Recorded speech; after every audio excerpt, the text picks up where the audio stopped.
Hello everyone. So in this video I will discuss about different type of data presentation elements. So let us start. So what is the function of data presentation element? So the function of data presentation element is to gather the output of the signal conditioning element. That is whatever output we are receive from signal conditioning element, it collects that output and it presents the output to read or to seen. So it presents the output to the observer in such a way that either he can read that output or he can see that output. So this is the function of data presentation element. So you can have different type of data presentation elements.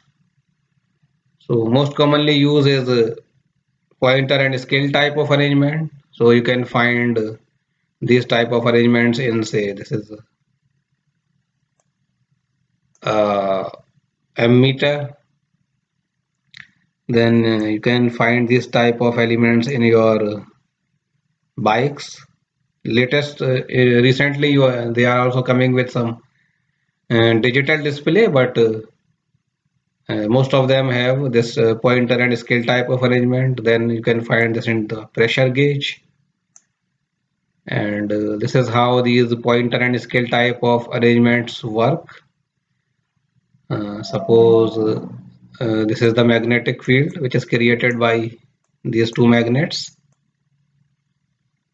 and if you are passing some current in this conductor, then this will rotate and this can be calibrated to a pointer and scale. So this is how these pointer and scale type of arrangement works. Then you can have some visual displays. For example, say cathode ray tube, which is the older one. You might have seen these type of computers in your house or in your school. So this is the means old type of visual display, cathode ray tube, and this is how it works. Means in this we generate some electrons with the help of electron gun, and then those electrons are directed with the help of these electric fields at a particular location, and this is how the display is generated on the screen. Then recently you can use LCDs, liquid crystal displays. So this is how they will work, and this is how they are look like. So you can have these type of visual displays. We will discuss these in detail in unit 4. Okay. So here I am just showing you the principle, but they will be discussed in detail in unit 4. Then you can have TFTs. So this is how TFTs work. Okay, then before that we used to have these magnetic tapes. You might have seen these type of cassettes.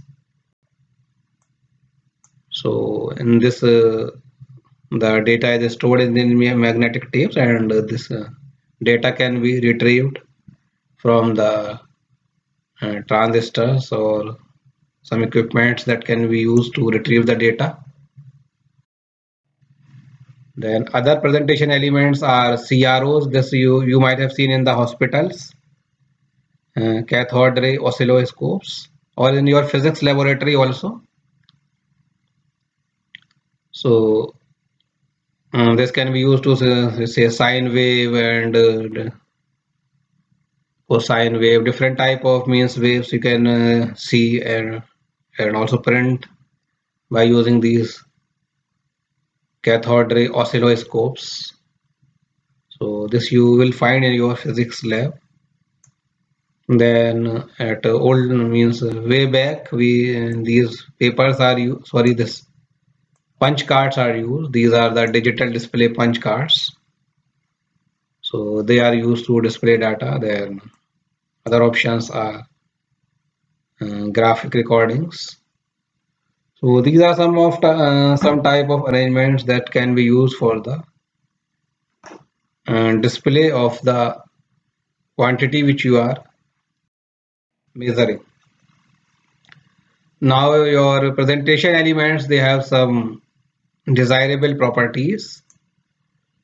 So they should have a fast response, because as soon as the data is measured by the transducer and processed by the signal conditioning elements, so it should be displayed so that the observer can see immediately that what he is measuring. So presentation element should have a fast response. And second property is impose a little drag on the system. So it should be designed in such a way that it should have minimal inertia force, have a small inertia or friction, because if it will have a large inertia, large friction, then it will put a drag on the system. So these are some of the desirable properties of the presentation element. So this is all for today. In the next video, we will discuss about the classification of instruments. Till now, thanks you. Have a nice day.